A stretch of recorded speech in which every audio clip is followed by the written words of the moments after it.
as a junior doctor going through internship in community service, I experienced extreme and severe burnout, and I was quite traumatized by the system that I was in, so much so to a point where I was like, actually, I need support. I need to get help myself, and just trying to make it through the days, just trying to complete those years so that I'm registered and I can just stop for a while because I needed a break. Burnout is when you're going to an extreme and you become disconnected from yourself. And it's also a way of life communicating with you that you need to stop and reevaluate. You know, what you're doing is not in alignment with you, or you're pushing too hard. So just take a moment, just pause and give yourself a chance to reflect. My inner critic was very loud. When I was going through my own process, I used to, initially I just couldn't do anything, but then I was like, I need to, have some sort of system. I need to do some sort of morning routine. And I would do a few things, but when I would journal, I would, when you do it every day, then you start to notice the way that you talk to yourself. And no matter how it started out, I would end up beating myself up, and I would beat myself up endlessly. It was things that you don't ever say to anybody else. You're just hard on yourself about every single thing and don't give yourself a break. So it was creating that awareness and then learning to repattern it after some time with the use of various tools. And I think what's also really great is that, in recent years, there's a lot of research going into breathwork. So people who don't necessarily believe in it or aren't open to it, we can get into the science and we can discuss it and we can show them. And then obviously if you experience it for yourself, the impact that it has. And I think we've just, forgotten. Breath has been around for thousands of years. It's been practiced by so many different cultures and civilizations, ancient ones, many, many years ago, but we've just been disconnected from our breath and we've just forgotten. So now when we breathe, we're just breathing to sustain, just to stay alive, to function. Whereas how we breathe reflects how we relate to life. They're seemingly small things, but it carries this heavy weight in us as they all start to accumulate. And so you just need to find those small little good things too, because there's always good. There's always something good. And I can say that coming from a place of being in a really dark space and looking for it, very consciously looking for what is good. And if you really, really look, you will find it and then build upon it. You don't know where the glimmer of light is. That's why you need to look for it and find people who will also help you and guide you to look for it. It's like an eat, pray, love kind of journey. Okay. Just like that, I went to Bali and then I came home and I still needed something. I knew there was something more that I needed to connect with, that I needed to find. And then I went to India and spent time there, and something just clicked, something just shifted, and it was like everything was starting to make sense. Hi guys. Before we dive into today's episode, I've got a quick favor to ask. If you've been enjoying the conversations here on Zen and Now, whether it's helped you reflect, grow, or just feel a little bit more seen, take a second to hit that subscribe or follow button on whatever platform you're listening on. Subscribing means you won't miss a single episode, and it also helps more people discover the show, people who might really need these kind of real and honest conversations. And if you're feeling extra generous, leave a quick rating or review. It honestly makes a huge difference and keeps the podcast going strong. Thank you so much. Let's get into it. Hi everyone, welcome back to another episode of Zen and Now.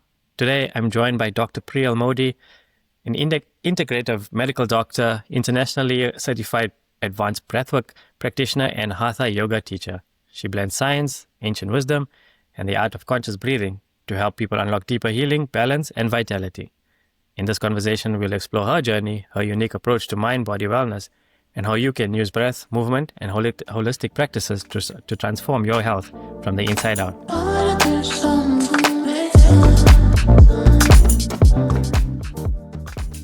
Welcome to the show. Thank you so much for having me, Kishan. I'm glad to be here. You're welcome. So let's just reverse back to, the early days when you decided, okay, medicine and to become a doctor was something that you really wanted to do. How did that manifest? I think like most people, I was quite confused and unsure in my teenage years about which direction to go in. But I knew I wanted to do something that was meaningful, that had an impact, and that I wanted to be, busy, on my feet, not desk bound. And, I'm familiar. I come from a medical family, so I'm familiar with medicine. And it was just always something that, whispered to me in some way. Mhm. So is your dad, mom in the medical profession? My dad and my uncles, some aunts, Okay, so okay, full cousins. circle. Yeah. Full circle. Yeah, my mom was a nurse in her younger days. So yeah, Okay, a lot of people in the medical field. okay. And which speciality were you interested in at first, and then did you transition? My intention was to go into internal medicine, or maybe like an offshoot of that would be either neurology or dermatology, but definitely in the medical side of things. That was my vision and my intention going forward. Yeah. Right. And it is always, and you still practice that now, right? I mean, you're practicing a licensed doctor right now. Well, I'm a registered doctor, but I don't practice Western medicine anymore. Okay, so you've transitioned now fully to holistic. Yeah, so integrative medicine, and then with a focus on breathwork. So I've completely shifted directions. Okay. Wow. Was it easy? It was a journey. Let's just say that. And no journey that's worthwhile is ever easy. It wasn't something that I intended to do. My intention was that straightforward path, just completing my years as an intern, as a ComServe, going into MO time, and then specializing, and just following, the path as it goes along. It wasn't at all my intention. It wasn't in my scope of view. It was through my own life experiences and journeys that sort of brought me to a standstill and redirected me, if I can put it that way. Right. Was there a specific incident or scenario that you realized, okay, this is the time to shift? So it was actually my personal journey at first. It wasn't that directly about needing to shift my career. So as a junior doctor going through internship and community service, I experienced extreme and severe burnout. And I was quite traumatized by the system that I was in. So much so to a point where I was like, actually, I need support. I need to get help myself. And just trying to make it through the days, just trying to complete those years so that I'm registered and I can just stop for a while, because I needed a break. I was like, I can't go on like this. And it forced me to go onto my own inner journey, discovering myself, doing my own inner work, my own healing. And breathwork was a huge part of that. And once I had gotten through my learnings and my inner works and my growth and everything, that's when I started to think now, okay, what am I going to do? And life brought me onto this path. I wasn't aware of breathwork. I wasn't aware of integrative medicine. Right. But as I was going along my journey, my mind started to open up. My heart started to open up. I started doing research, gaining insight.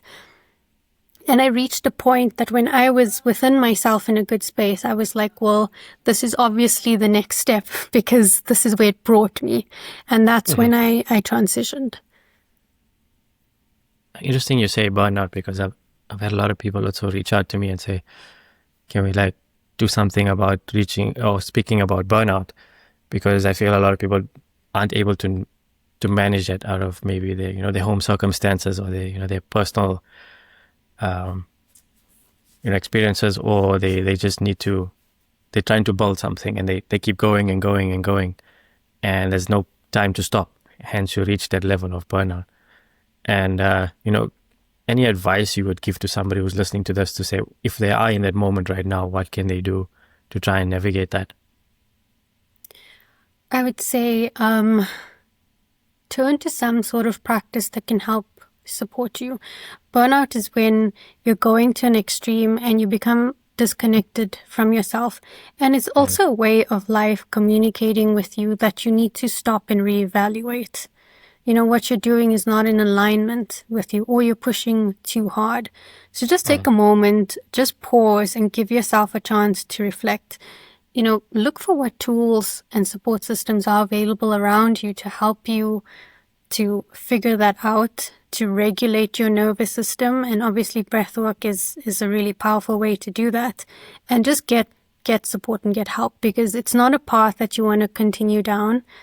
It affects you mentally, physically, and even can manifest in physical illness and ailments as you go on. And that's not really how you want to experience life. So just give yourself a moment to pause and make another choice. Yeah. I've had a previous guest on my podcast, and, she was also very stressful in her life, going through her experiences, and she shifted her mindset to doing inner work. And actually, not a guest, sorry, just a friend of mine. And she realized that she couldn't carry on like that anymore. She had to do something about it. And internally, when she shifted her mindset, her body started to heal without going through the medical way, because she just started to introduce yoga, the holistic practices into her daily life. And it's a beautiful thing, like you said. Once you start tapping into that spectrum of energy or healing, you start to heal within and outside as well, not just on the inside. And I think a lot of people are just looking for that quick fix, but it is a journey.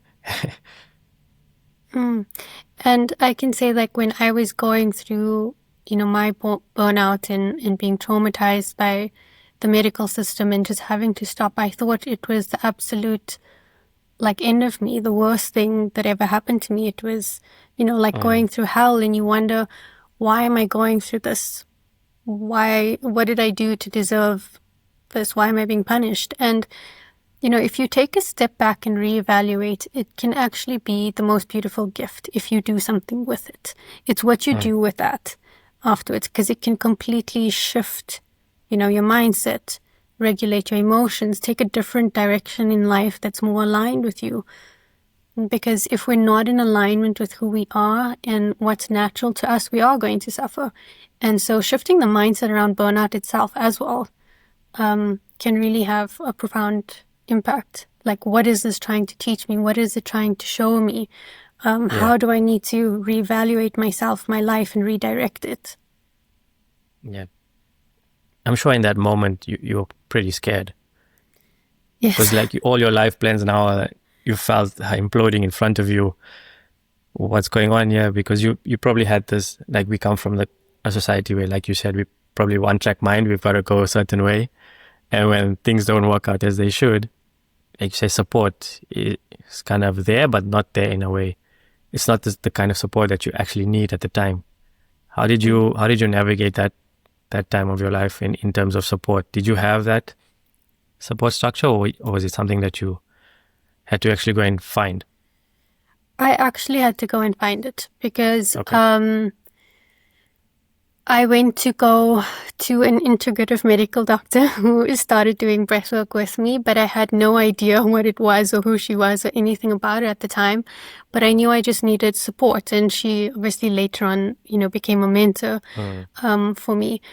But I had reached out to friends, and I didn't get a response. I didn't receive support, saying that I'm struggling. I didn't know how to communicate it with my family.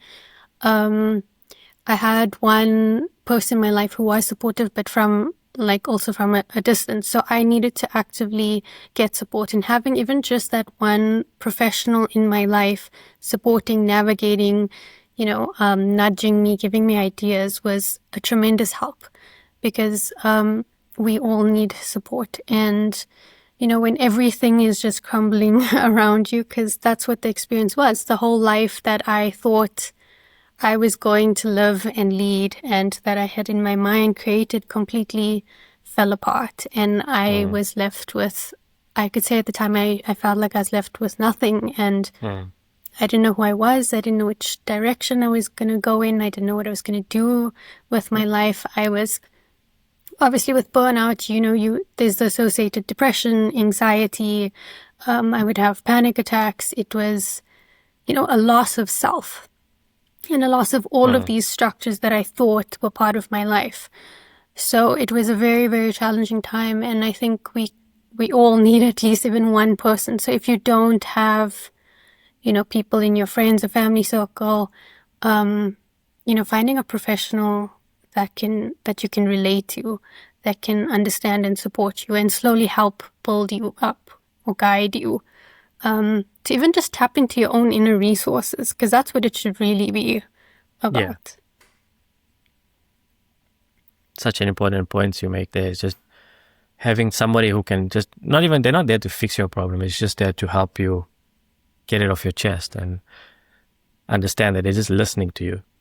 That's all you really need, because a lot of people wouldn't know how to navigate or manage, what you're going through, but it's just about being there for you in a way. And I'll give a shout out to my friend Avi from back in the day when I was going through a certain phase of my life where I didn't know who I was, and I was making a lot of mistakes, and a lot of anxiety crept in, and panic attacks, like you said. I was having panic attacks at work, and I didn't know how to navigate it. And only afterwards, when you learn breathwork, how to regulate your nervous system, it does bring you back to reality and to your sense of present. It really helped me just get everything off my chest, because you're mumbling at the time. You trying to figure out what's going on, what's not working, what can I do? Oh, can I do this? Can I do that? And all he did was just be there for me. So shout out to him if he's listening. And then going forward, like you said, you get the professional help, and then you start to heal within as well, and you learn the tools along the way to navigate that. Because even recently now with this journey as well, because it's a lot of work with the podcast and professional life, you get to a stage where you're feeling fatigued. You need to do something to take a step back and really take a look at it introspectively. You come back to your why of why you're doing it, but you just need to take that time out just to recharge again. And definitely it's about having a safe space, because oftentimes when we're in that state, we feel like there's nowhere safe. Even being in your own body, in your own mind, isn't a safe space.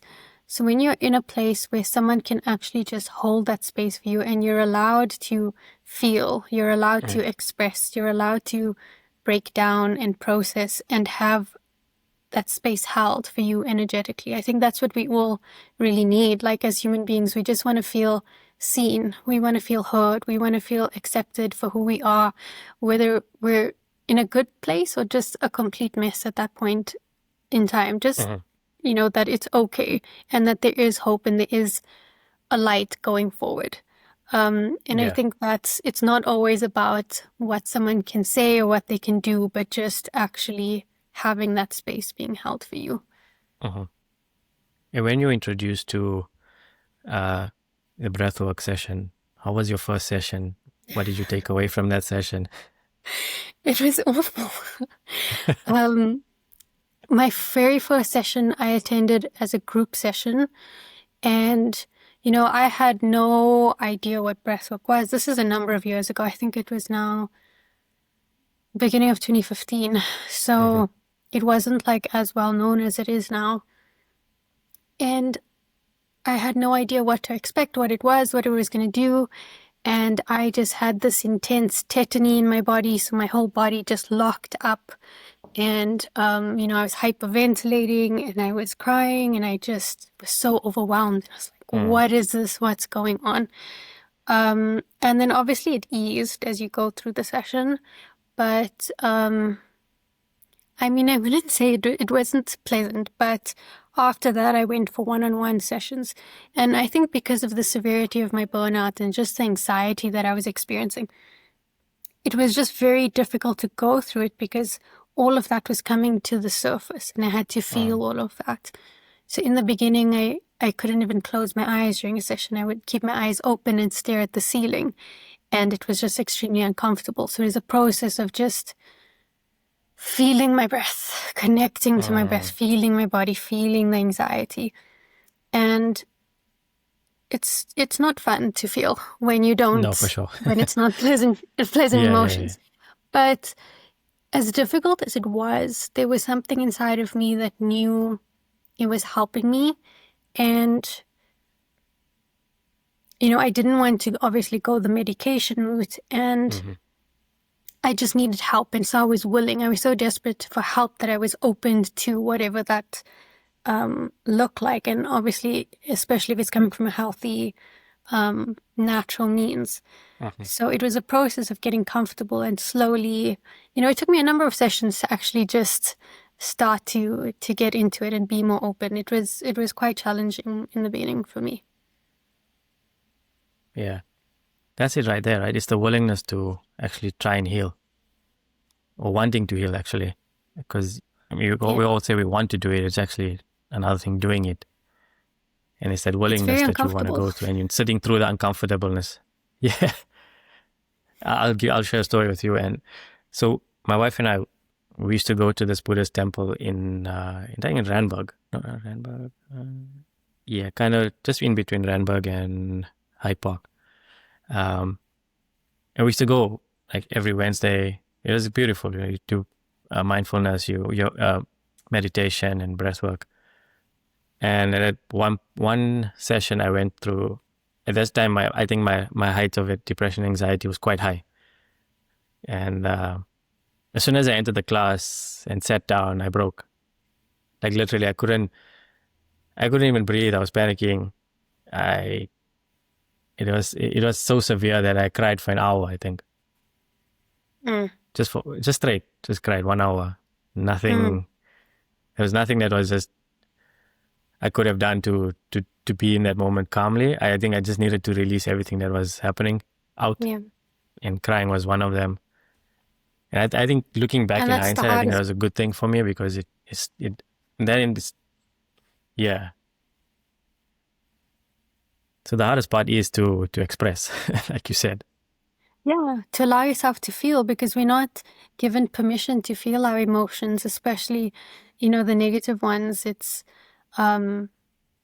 uncomfortable for other people, and others don't know how to deal with it. So you're sort of taught to suppress everything, and that, maybe if you show or express, it's, uncomfortable and inconvenient. So we're not taught how to navigate our emotions and what to do with them when they arise. So we tend to just keep it in and bottle it. And so when we do need to feel in those moments, it's very uncomfortable. It's very scary, and there's so much vulnerability involved, and the fear that comes with being vulnerable, how people are going to respond, fear of judgment, fear of feeling or being seen as weak, because that's a perception of vulnerability a lot of the time. So it's the hardest thing is just to actually give yourself permission to feel and to be human, and all of Yeah. it that comes with it. Were you hard on yourself in the beginning? Oh, very hard. Very hard. My inner critic was very loud. I used to, when I was going through my own process, I used to, initially I just couldn't do anything, but then I was like, I need to, have some sort of system. I need to do some sort of morning routine. And I would do a few things, but when I would journal, I would, when you do it every day, then you start to notice the way that you talk to yourself. And no matter how it started out, I would end up beating myself up, and I would beat myself up endlessly. Yeah. It was things that you don't ever say to anybody else. You're just hard on yourself about every single thing and don't give yourself a break. So it was creating that awareness and then learning to repattern it after some time with the use of various tools. So yeah, very, very hard in many, many ways. Yeah. I think did journaling really help you express, like it did for me? It did for you? Yeah. Okay. It helped me express, and then, also creating the awareness around your own loops, the stories that you tell yourself, and Okay. what you're stuck on, and then using gratitude journaling also, because, in those moments you almost feel like that there's nothing to be grateful for. What is there, when everything has been stripped away. So it was starting at the very basics, like just grateful for having shelter, having a home, having food, having my health, or just very, very basic things to start to shift that narrative and that story, because we become so fixated on the negative that we can't see the positives and the good things that are there. And yet sometimes you have to work really hard and really intentionally to look for it, and then over time it starts to grow and you start to expand into it. Be like, oh yeah, and this one little thing here, and that one little thing there, and it begins to shift your neural circuits. It begins to shift your story so that you're not stuck in that same state of negativity and self-deprecation and all of the things all the time. Well, for sure. Yeah. Have you watched a series called A Million Little Things? A Million Little Things? Yeah. No. Okay, so if you do ever try, if you do try and watch it, it's about a friend and a group of friends, and one of their friends commits suicide. But they all kind of are trying to understand why he did it. But it wasn't just one thing that led him to do, to take his own life. It was a million little things. So it was so many other things that led him up to that point, which in turn, like, that's what, it just triggered me to think that, yeah, it's not just one thing that brings us to that place. It's so many other things that contribute towards it. They're seemingly small things, but Yeah. it carries this heavy weight in us as they all start to accumulate. And so you just need to find those small little good things too, because there's always good. There's always something good. And I can say that coming from a place of being in a really dark space and looking for it, very consciously looking for what is good. And if you really, really look, you will find it. Yeah. And then build upon it. Yeah.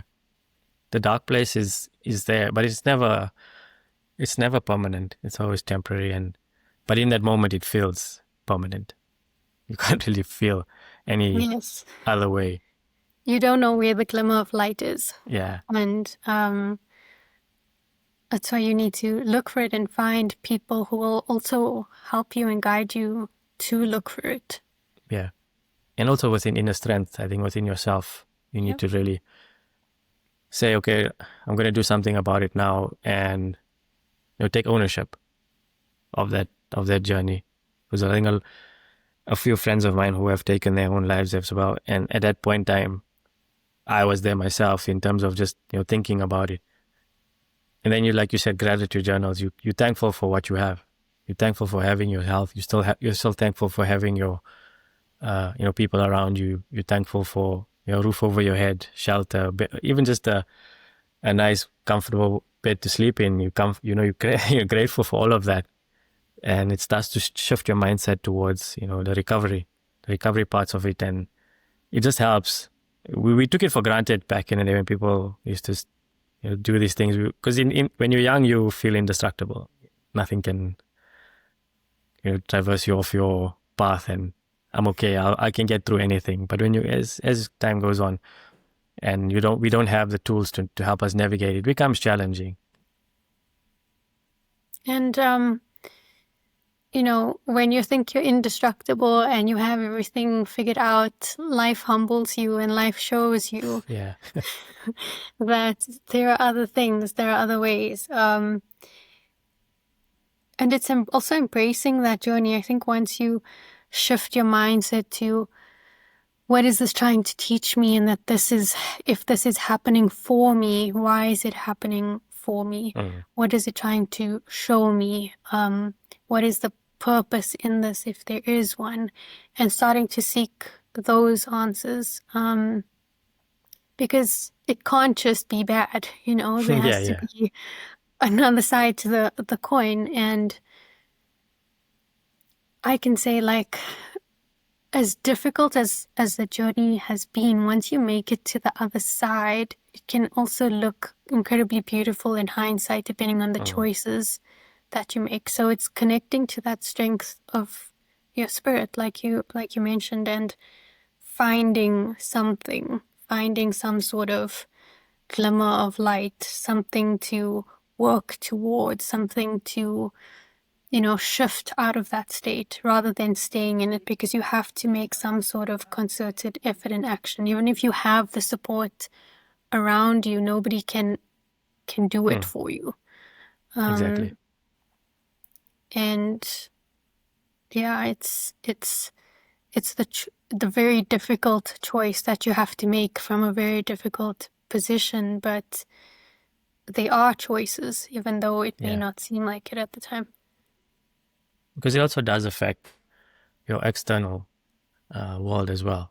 Your relationships with other people. Because let's be honest, it does take an effect. It's a ripple effect of chaos, basically.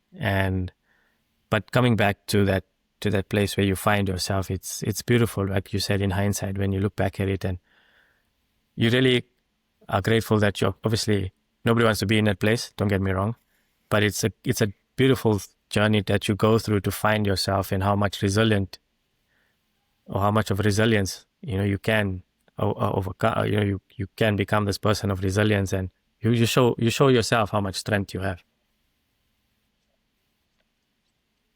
Yeah, and that place is also, it's a place where you're being shown that this person that you're playing, or this life that you're trying to live, isn't actually working for you. So it's this place where things are falling apart, but it's peeling away all the things that are not really true, not really in alignment. This image, this illusion, and it feels like everything is falling apart, but through that destruction is where something else can be birthed, and a new version of you can be born.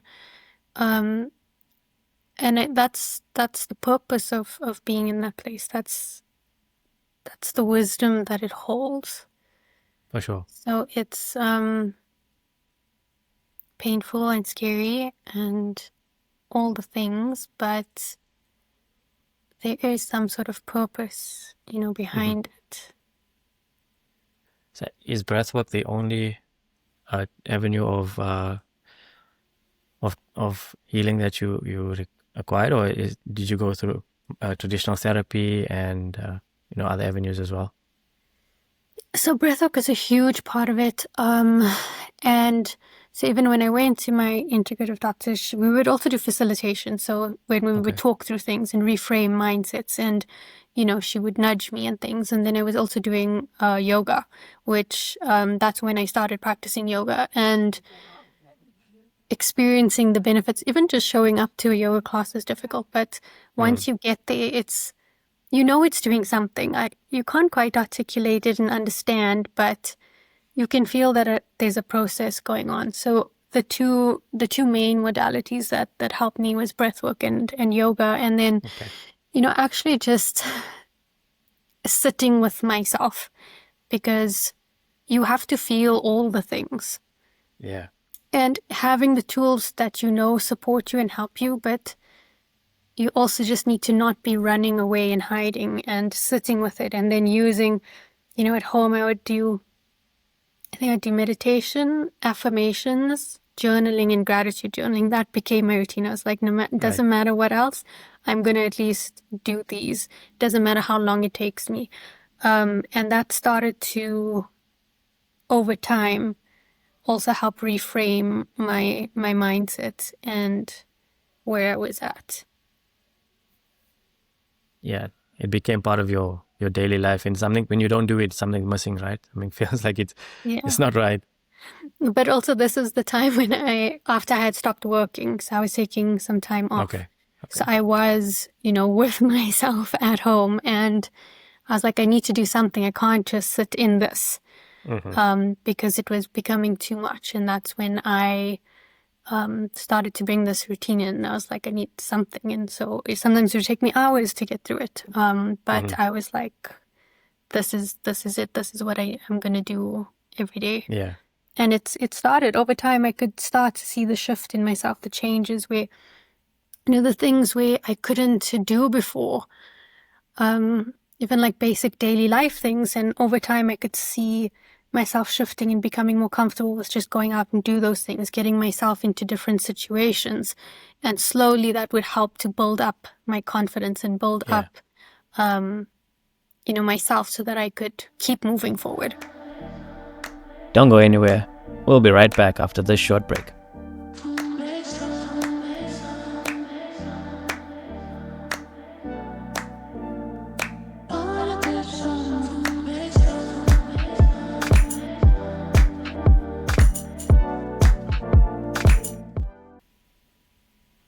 Yeah, this is simple daily task become just a challenge in itself. Just waking up, getting out of bed, going to brush your teeth. Yes. Yeah, because in one moment, because I'm an early riser, I used to go to the gym very early, start my day by 5, start my day at 4:30 a.m. and then through the day, and then I noticed myself getting later. I didn't want to get out of bed. I would go to work quite late, and you knew something was wrong, but also within ourselves, we don't want to admit that there was something wrong at the time.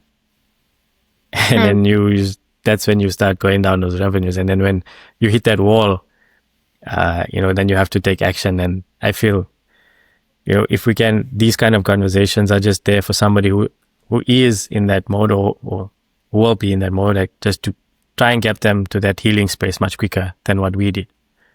So it just doesn't prolong, the suffering, basically. But I think, we're also so disconnected from ourselves. So even when our body and our mind is nudging us, you're not necessarily aware. I mean, that awareness came through going through the process. And initially it's, you don't maybe even know how to recognize your own emotions or what that feels like or what you're supposed to do with it. So there's that disconnection, which makes it so much harder initially. But that's why, if people just bring tools into their life before even getting into that stage, even if they just notice little things about they struggling to make it through the week, or they're just tired or feeling exhausted, starting to implement little techniques, little tools, modalities, just to help support you, so you don't need to go, like you said, to that hit the wall and hit rock bottom before you start doing these things in. Yeah. Is nature a big part of that healing journey for you? Oh, definitely. I think it brought me to nature. It's in a way that I didn't quite know and understand before, that we are nature, we are part of nature, we're not something that's separate from it. And before I used to, I think like the majority of people just view, this is me, this is nature, not giving it much thought. But I think as you go through the process and as you connect to self and have different experiences through breathwork, through yoga, through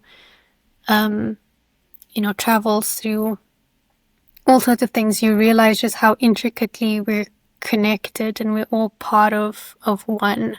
So I think the journey brought me back to that. Right. Mother Nature brought you back home. Yes. Yeah. We would take it for granted. I mean, because you've probably spent so much time indoors, in your practice. And at that time, you probably just never saw the outside world. You just saw chaos and destruction and despair all the time. You get lost in that, right?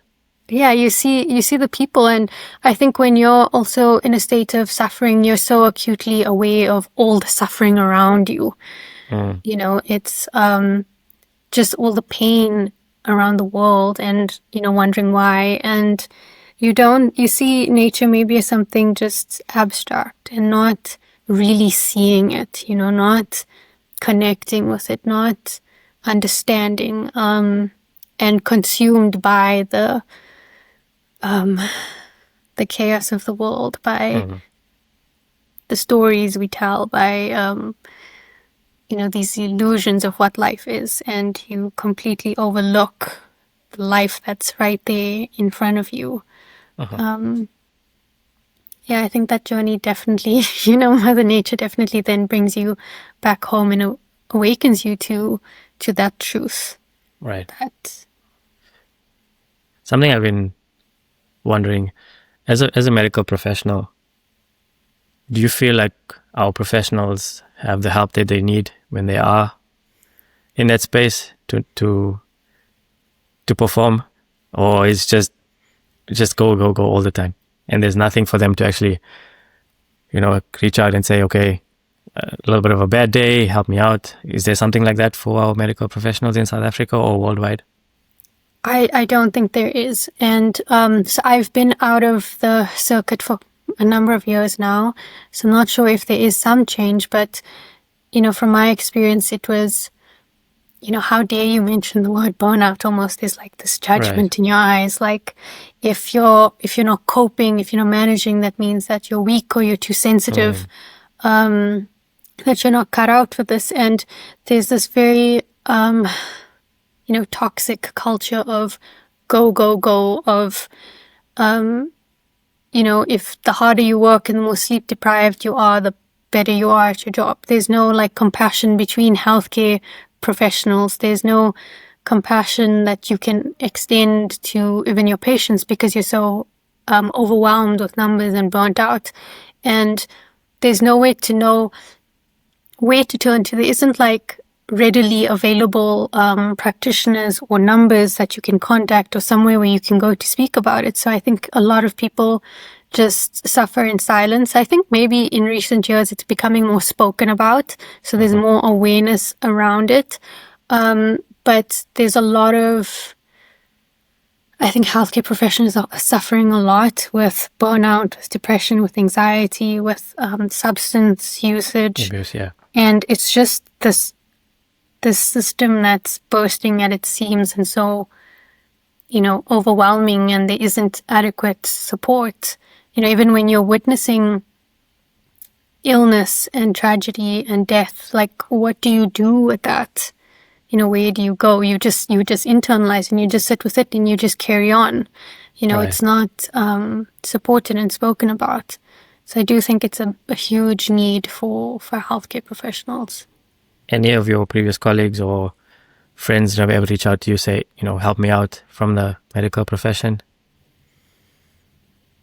I think, I have had friends mention briefly that they've gone through some burnout or experiencing anxiety or depression, that they're feeling really exhausted. But I think oftentimes when people are in that cycle, in that rat race, they don't even have the opportunity to step out of it to even consider some form of self-care or be open to something, different or alternative or holistic. So I've heard of incidences from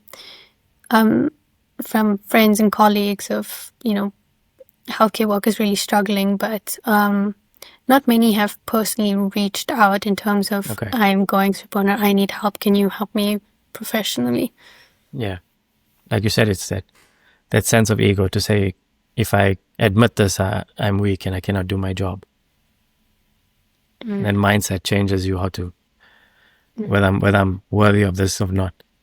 And I think it was a lot worse with previous generations, but it's beginning to be dismantled. I think there's more awareness around it, but there still is a lot of pressure in the system to perform and be at that peak performance all the time through sleep deprivation, food deprivation.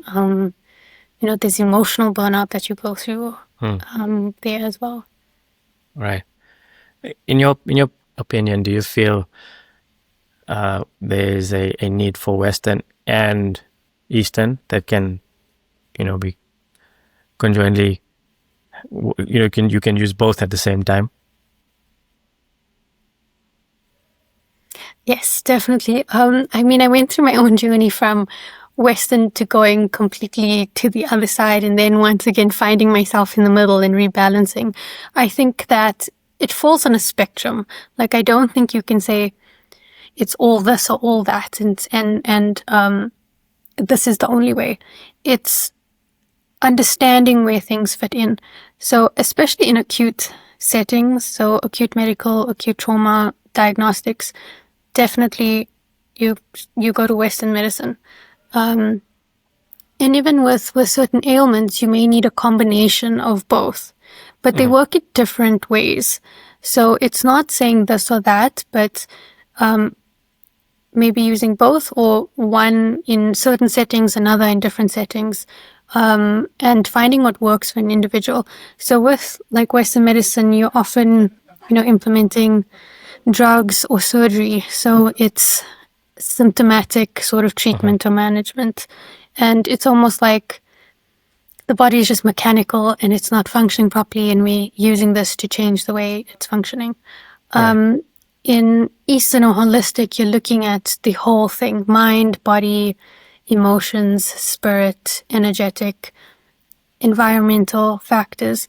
And how do you support the body's intelligence to heal itself?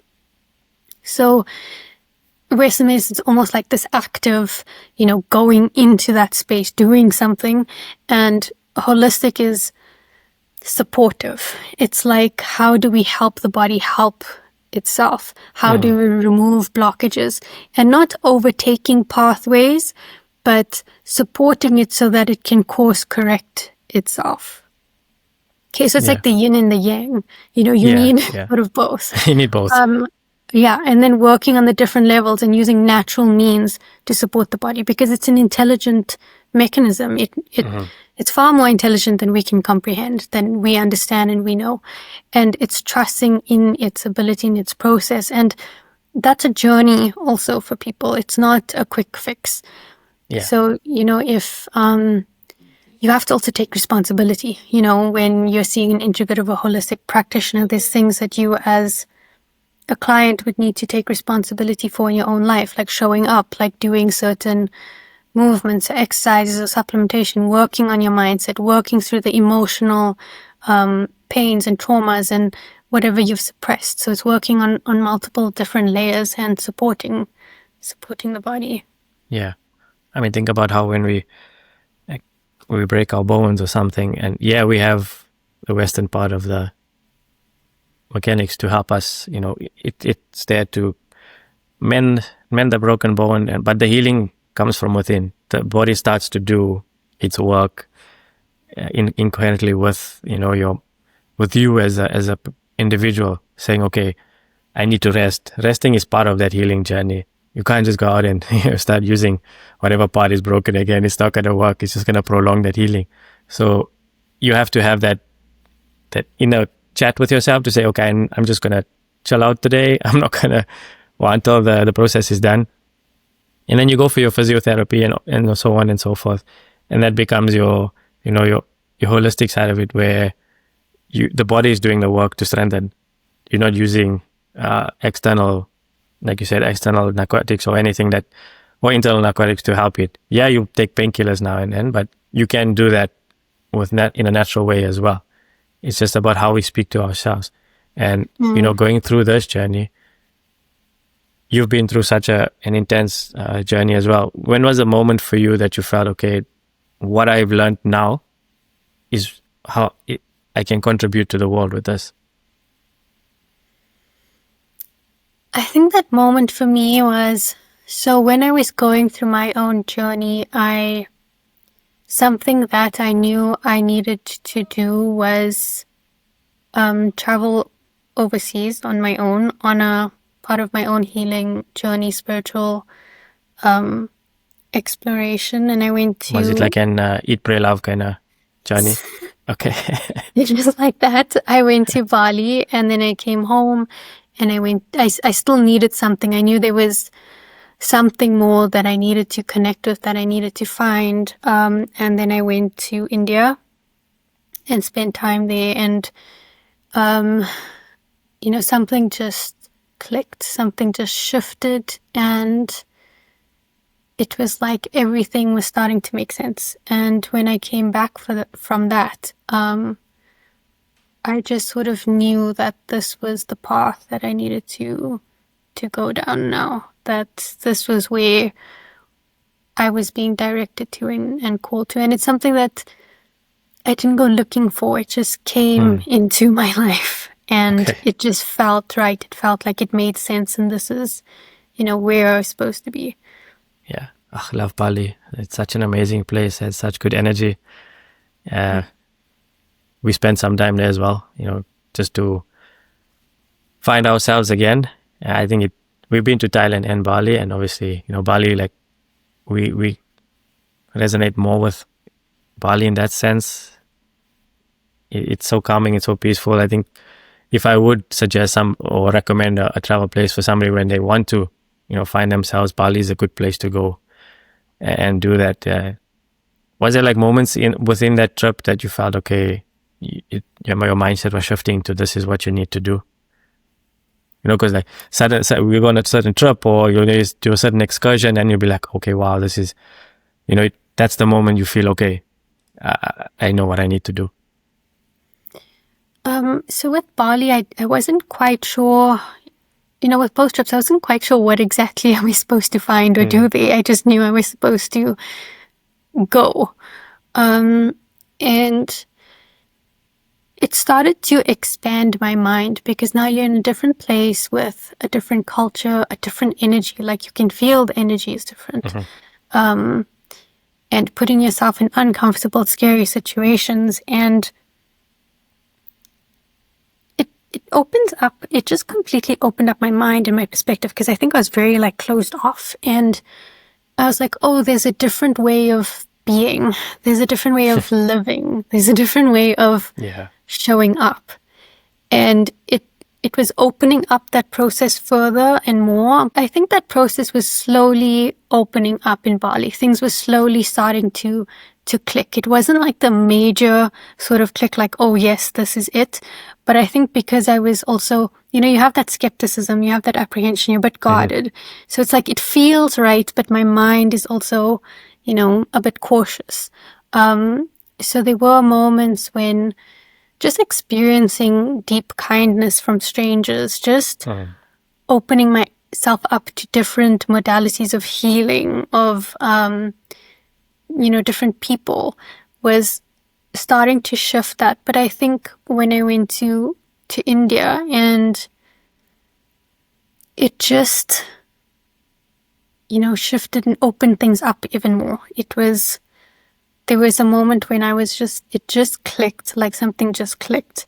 And I can't say what exactly that moment was. There were a number of moments that were expanding my mind and opening my heart. But I think the whole experience in itself, just showing up there, just allowing myself to be, not knowing exactly where I was supposed to be or what exactly I was supposed to do, but being there, it just, and allowing, something just clicks and shifts. Was it in a certain city, or was it in a certain city that you experienced more of it, or was it the entire trip that you just felt, okay, whatever you were doing at the time, it was slowly bringing you to that place? So in Bali, I stayed in Ubud for the entire trip. I went on a retreat with a Balinese healer, and I stayed in an ashram. And then a few days on my own, just exploring. And then India, I went to Rishikesh, and I did my yoga teacher training there. And then I stayed at an ashram, and then I went to Gujarat to visit some family. So it was, I was basically in Ubud and then in Rishikesh. Yeah, Gujarat's like the trek we all need to make to go and see our families. Yeah. Did you take the train, or was it a car ride? From where? How did you get to Gujarat? I flew. Oh, okay, you flew. Okay. From Rishikesh to Gujarat, I flew. Okay. We took the train. We took that 5-hour train overnight. So. I was by myself. Okay. No, I don't blame you. I don't blame you at all.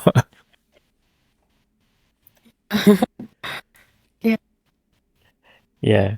It's like a general, like a trek you need to make once in your life as a Gujarati, to go and see, where you come from. Yeah, go to the Gam. Yeah.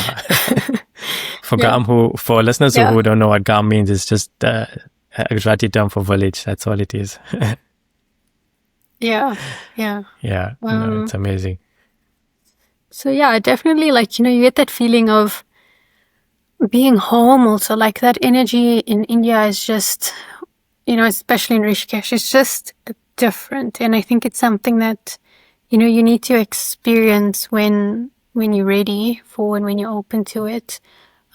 Just being in different types of spaces. We're so used to being in this very fast-paced world that's, capitalism driven, that's about productivity. And when you go to a different place of the world and just be there for quite some time, you experience that, there's a different way to live. There's different ways that people show up in the world, that they interact with each other. It doesn't have to be this one way that we know. Yeah, exactly. Travel does that for you. Opens up your mind perspectively. Yeah. It shows you what's out there. And Yeah. when we always traveled and came back to South Africa, I always felt sad because we felt it was like you go back to the norm, and we just wanted to experience. Hence why we decided, okay, let's go on the adventure and try and live in another country and see what it's like, because it's always been part of And what is it like? our journeys. It's life changing. You go through a lot of ups and downs, but I will say it's, I think, the best thing I've ever done in my life, in just terms of, because we always wanted to live a balanced way of living, and I think where we are right now, we find that. And yeah, you go through challenges, you'll go through obstacles, but you'll come back to your why all the time, and that's what gets you, going, or staying on track. And I've seen some parts of the world, and I'm grateful for all the times that I do so, because it just brings you closer to knowing that the world is massive. Because when you look outside the plane, you'll just see how massive the ocean is, or wherever terrain that you're going over. You're just one tiny speck of the spectrum that we call home. And you're grateful that even if you can make an impact on some level, I think we should, because I think a lot of people really need that right now. And sharing our experiences will just help the younger generation also realize that where you are right now is not the only place that is where you need to be. You are allowed to go and travel. You are allowed to have perspective and have opinions, and that's okay. It's just about what you do with it that matters. And I think the biggest thing that's overlooked with traveling, which I myself didn't realize, is it's really the people that you meet and the conversations that you have. And I found that, when I went there, there were a lot of people who were traveling on their own as well. And they were just a lot more open and honest and raw and authentic. Sometimes that's just what you really need for people to just let down all the masks and just, be there. And people showing vulnerability, showing, that they're also struggling, they're also going through things. And just, I think a big thing for me going to the East was just the kindness that people have within them. That's just such a natural part of who they are. It's not forced. It's not like they need to be taught it. It's just, they just show up like that. They see you as another human being. And that's what I didn't expect. I didn't know, to expect. Yeah. I mean, you wouldn't know, because you don't know what you were stepping into, and you're going there blindsided. And only once you experience the kindness, then you realize. A connection of mine always said, I can show you what it looks like, but until you experience it for yourself, you won't fully understand it. Yeah. And I think you just need one small experience and it completely shifts and something inside of you. And your breathwork journey, now that you've gone through your journey, what was something that, after each class or each session, what do you take away from that? When I facilitate sessions? Yeah. So I always go in with a group session. It will be something that I've recently experienced or learned, so that I'm embodying that concept before I take it to others, because I think it's important for you to have, as the facilitator, learned that yourself and experienced that and had that shift, so that you can actually hold space for people to go into that. And I think just observing people, just listening and giving them the space to tap into themselves, to connect to their own inner healer. And even with one-on-ones, oftentimes it's like you guide, you support, but you also need to step back and allow their own intelligence to take over and allow them to go through what they need to and tap into that, and just be present, showing up, and even when they come out, just allowing that space to integrate and process. And sometimes it even brings things up for me during the journey. Sometimes they teaching me things, or making me aware of things that I wasn't aware of before. But just that there's so much that the body expresses and reveals to us in that process, if we just pay attention, if we just observe and connect to it. It's amazing to see the shifts that people go through as you go through sessions, the patterns that they're holding in their body, in their breath, and how it's, even in a couple of sessions, you can start to see that shift, you can start to see that change, and that intelligence kicking in. I think it's such a beautiful process to just observe and be a part of, and always just, stepping back and allowing, knowing when to engage, when to be proactive, and when to step back and allow. Yeah. Breathwork, it's such a simple, term and function that we're born with it, and yet we sometimes, we take it for granted of how powerful it is.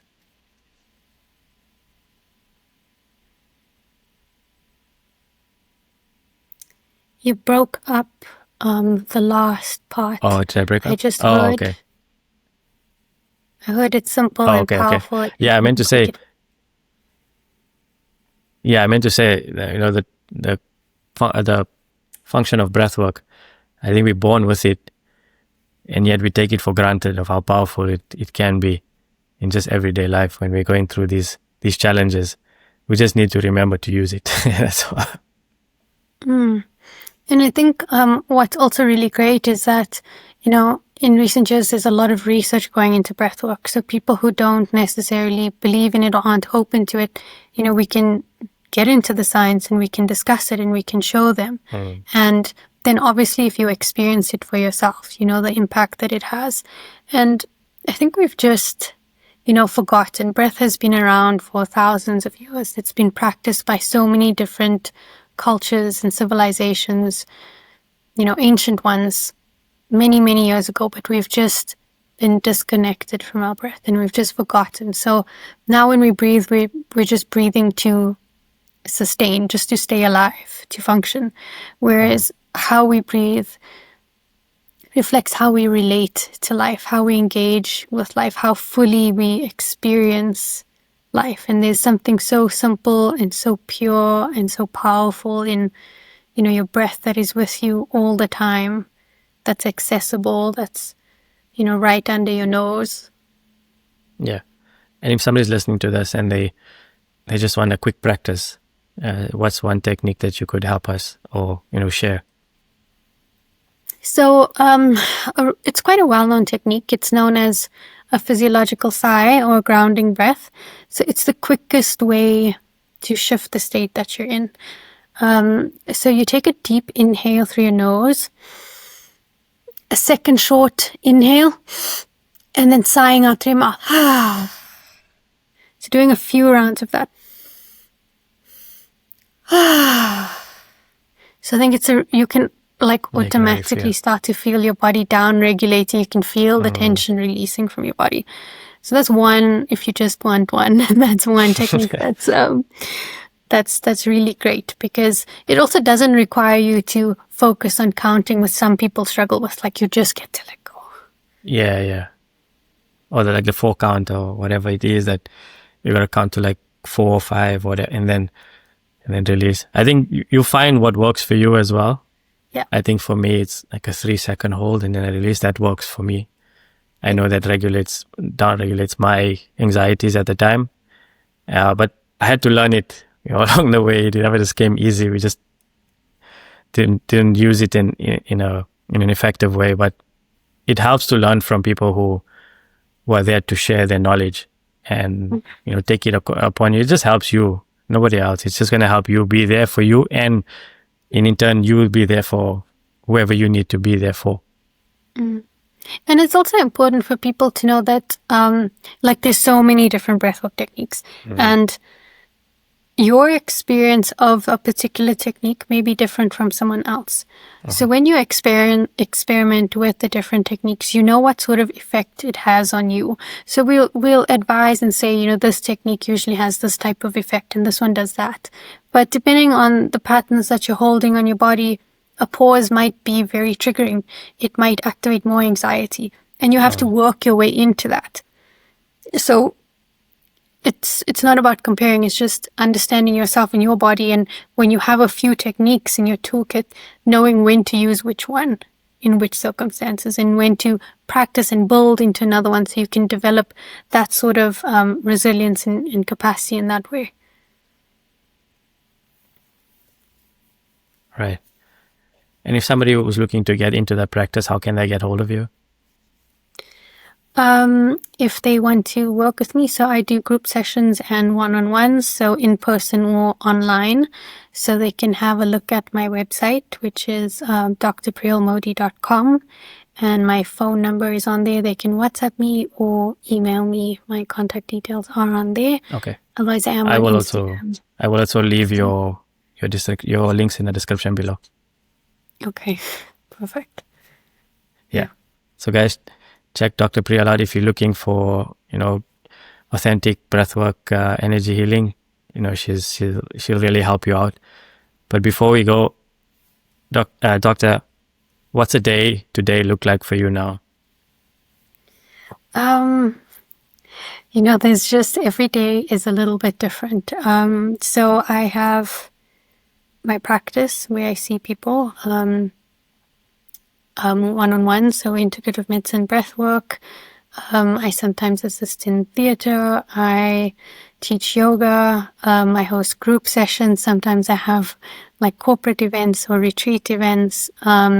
So every day when I wake up in the morning, I have to think about what day it is and where I'm going to be and or what I'm going to do, or is it a chill day?